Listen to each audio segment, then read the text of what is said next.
Hi Pisces, this is Tisch Aitken, and this is your monthly report for the month of June. We begin the month in eclipse season, which means major turning points, major revelations, endings, beginnings, and a heightened sense of activity. Eclipses are a very pressured period of time for all of us, and they often uncover things and make us see things in a way that we never have before, and they bring things to light. And at the end of May, there was a total lunar eclipse that took place at 5 degrees and 25 minutes of the mutable fire sign of Sagittarius. And this lunar eclipse occurred in your house of career and life goals. Hopefully it brought to completion and fruition something you've been working on. But eclipses are like wild cards. They can bring very unpredictable twists and turns. Add to the fact there are 4 points transiting in the mutable air sign of Gemini. Mercury, which rules the sign of Gemini, and all of these planets, by the way, are transiting in your house of home and family and emotional foundation, as well as real estate. So a lot of focus on your home and on your career and on your life path. And so with all of this Gemini energy, there can be a lot of twists and turns and different directions. That's a sign of duality. Mercury, which rules Gemini, was out of bounds from May 7th until May 30th, which means it exceeds the sun's path by declination and acts out of control and all over the place. Then Venus got out of bounds as of May 23rd, and it will be until June 18th. And so Venus is also acting uncontrollable and erratic. And Mercury retrograded on May 29th at 24 degrees and 43 minutes of the mutable air sign of Gemini. Mercury loves being in Gemini. It's in its dignity, but it can be the trickster. It is the trickster of the zodiac, and it can be very tricky with communication, particularly now. Venus out of bounds, Mercury retrograde, and Jupiter, the grand benefic, entered your sign on May 13th, where it will be until July 29th. That is a beautiful placement of Jupiter. Jupiter rules your sign in ancient astrology, and it's really good for manifesting and creating and connecting to source, and it's very empathetic and compassionate, but it also can expand the directionlessness, the confusion, the deception, and the tears. So there can be heavy emotions this eclipse season into the summertime, because Jupiter is in your sign for a couple of months. And it's great to get a preview because it will re-enter your sign on December 29th. It'll be there until May 10th of next year, and then it re-enters later in the summer at the late degrees of your sign. So you're going to be working with Jupiter on and off in 2022, but you get it for a few months this year as well. Now, in the beginning of the month, we've got the eclipses going on, the eclipse energy going on. We just had a very powerful total lunar eclipse at the end of May, bringing a lot of heaviness for people, a lot of endings or heavy emotions. Mercury is retrograde. Saturn retrograded on May 23rd at 13 degrees of the fixed air sign of Aquarius in your house of endings, spirituality, and the subconscious mind.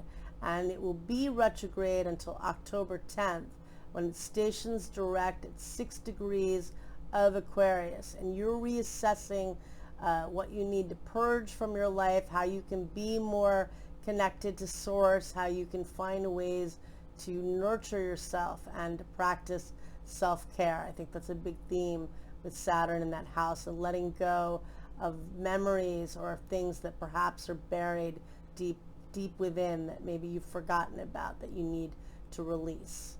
Now on June 2nd, Venus enters the cardinal water sign of Cancer, where it will be until June 27th.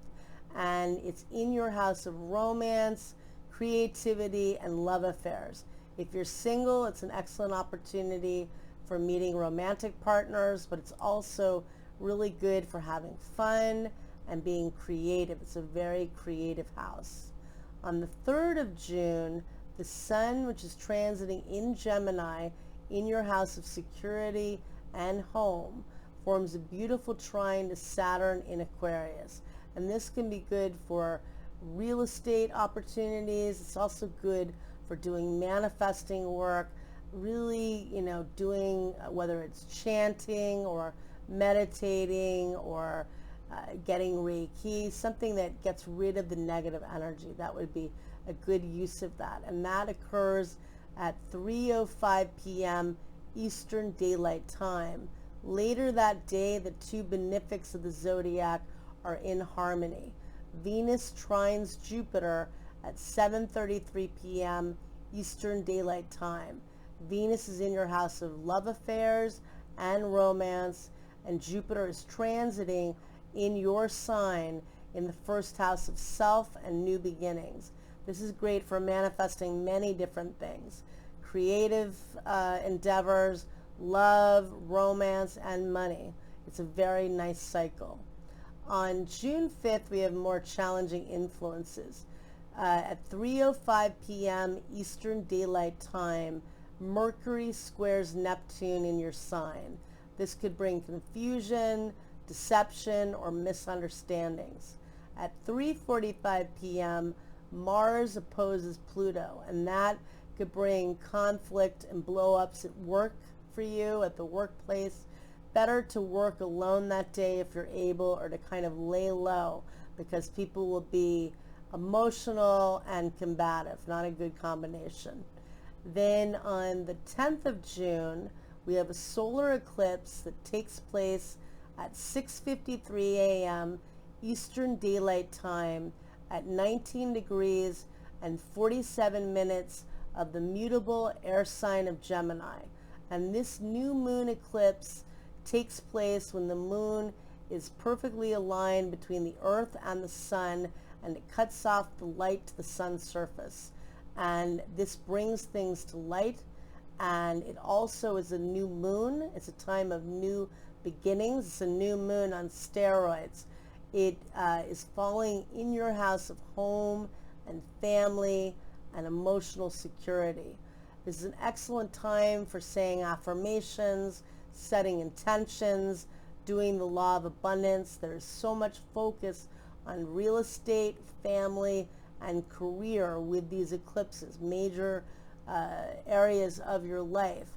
But if unless a big opportunity comes into your lap out of the blue, I would definitely take that, because you've got the luckiest planet in your sign, and the new moon eclipse is falling in an angular house, one of the most active houses of the chart. But if that's not the case, and you want to initiate something new that gives you security, or whatever you want to launch, I would wait until Mercury stations direct on June 22nd, and then after the eclipse energy wanes. But this is a time of new beginnings and setting intentions, so definitely focus on what you want to bring into your life that day.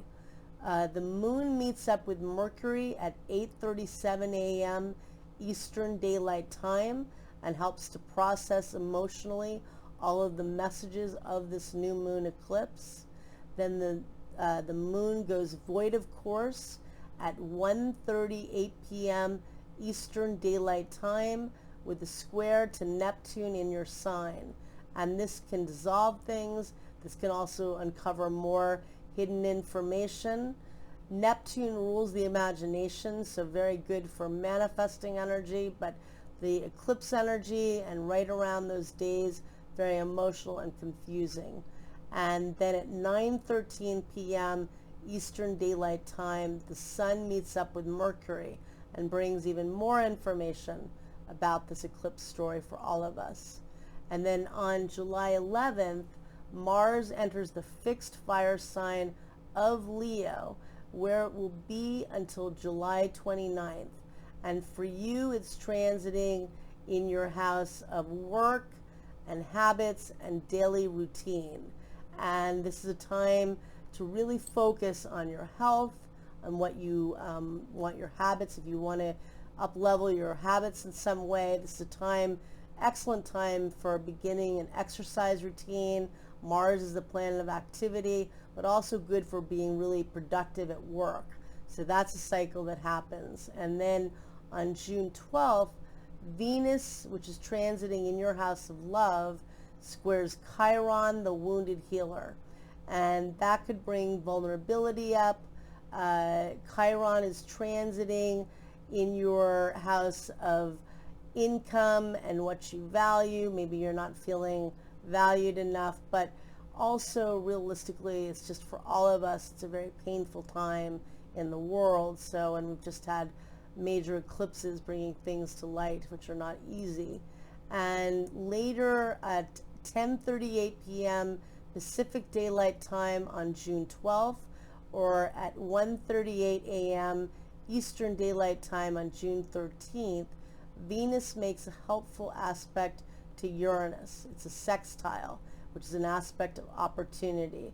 Uranus is transiting in your house of, let's see, it's transiting in your house of friends and groups, and this is a helpful time for you it's transiting in your house of communication and information and networking. So that's where Uranus is transiting. And Venus is transiting, in your house of romance and love affairs. I'm getting a little confused with all of this, but that's a good energy for being creative and good for romance. But later that day at 7:40 p.m. Eastern Daylight Time, the Sun squares Neptune in your sign, and that can be more, things getting dissolved. There can be disappointment or confusion with family, because that's where that solar eclipse occurs for you. And know that Mercury's retrograde. You can revise some of the things that are happening, but in eclipse season, some things and people are eclipsed out of our lives, and that can definitely happen. And on the 14th of June, we have a big aspect. Saturn squares Uranus at 6:01 p.m. Eastern Daylight Time. Saturn and Uranus are both the rulers of Aquarius.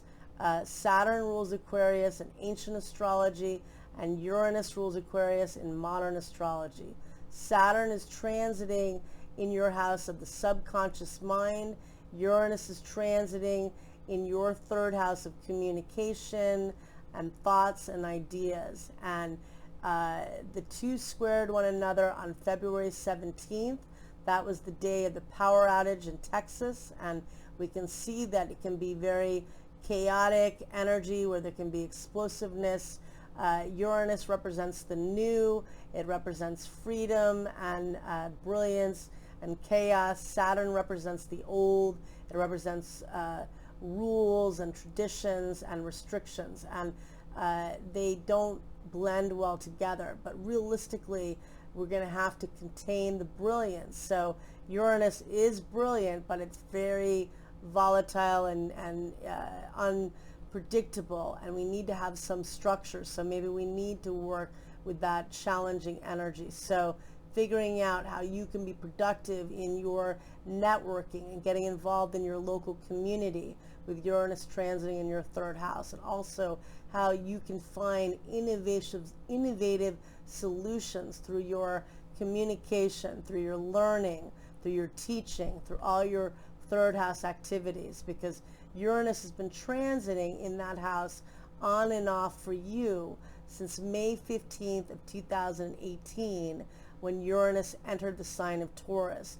And that can be a brilliant transit of really learning a lot and opening up how you think, really broadening the way you think, and seeking enlightenment with that cycle. But again, it can be chaotic. Certainly the 14th, for all of us, whatever we expect it to be, it'll be something else. But unpredictable energy just a few days after the solar eclipse. So we know it is going to be, the middle of the month is going to be intense. And then on the 20th, we have two major events. Jupiter stations retrograde in your sign at 2 degrees of Pisces at 11:06 a.m.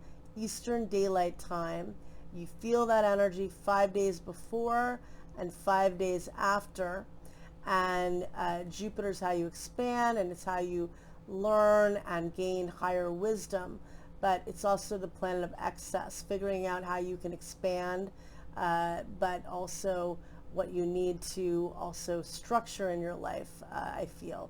Because you can't just expand, you need to be realistic. And sometimes, because Pisces is such an imaginative sign, the sky is the limit, but you've got to contain things. And then later that day, we have the summer solstice, and that occurs at 11:32 p.m. Eastern Daylight Time. The sun is at its maximum point in the sky, and it's the longest day in the northern hemisphere. It marks the beginning of summer. And then in the southern hemisphere, it is at the lowest point, and it marks the beginning of winter. The sun stops, and we reflect on what we want the next 3 months to be in this, Cancer season and in the summer season in the northern hemisphere. And for you, the sun is transiting in your house of romance and love affairs until July 20th. So now you've got two planets transiting there, and a lot of focus on having some fun, because there's been so much focus on family and real estate too. And then on the 21st of June, Venus trines Jupiter in your sign, and that's really good for love. It's good for manifesting. It's good for being happy. And on, let's see here, on the 22nd, Mercury stations direct at 6 o'clock p.m. Eastern Daylight Time at 24 degrees and 43 minutes of the mutable air sign of Gemini. And that is helpful because Mercury loves being in Gemini. It's in its dignity. It will remain in Gemini until July 11th. So this is helpful for you for getting organized. If you have your own business and work from home, or have your own business, this is really good for planning and getting things accomplished. Also good for getting organized at your home place. And then on the 23rd of June, it's a mixed bag because the sun in Cancer trines Jupiter in your sign, and that can be very optimistic energy. But later that day, Venus opposes Pluto, and that could bring conflict for you with friendships. It could be power struggles or endings, so lay low with that energy. On the 24th of June, there's a full moon that takes place at 2:40 p.m. Eastern Daylight Time at 3 degrees and 28 minutes of the cardinal earth sign of Capricorn. And this full moon takes place in your house of friends and groups. It sets off where the solar eclipse was on December 26th of 2019. So you may get more information from that story. Maybe it brings things to completion. But the full moon is falling in your house of friends. So again, there is energy that could be a bit challenging there. And then on the 25th of June, Neptune stations retrograde in your sign at 3:21 p.m. Eastern Daylight Time at 23 degrees of the mutable water sign of Pisces. You feel that 5 days before and 5 days after, and that can be very foggy energy. Neptune is stationing retrograde in your house of self. You could feel a little tired and depleted. Neptune rules dreams and sleep, among other things, and could be a bit confusing and emotional. We've had such a big month of June, so much happening. And then on the 27th of June, Venus enters the fixed fire sign of Leo, and it'll be transiting in your house of work and habits and daily routine, and it'll be there until July 20th. So a lot of focus on your habits. I wish you a lot of luck, Pisces. You're a very sensitive sign, and this month is going to be off the charts. But make the most of having Jupiter in your sign, which you do until July 29th. I've never seen Jupiter transit an entire sign and then briefly enter the following sign for a few months. Now you've got that, and it's in its dignity. So it expands the magic. Work with the magic in this very chaotic and unpredictable but exciting time. Good luck and take care. Bye.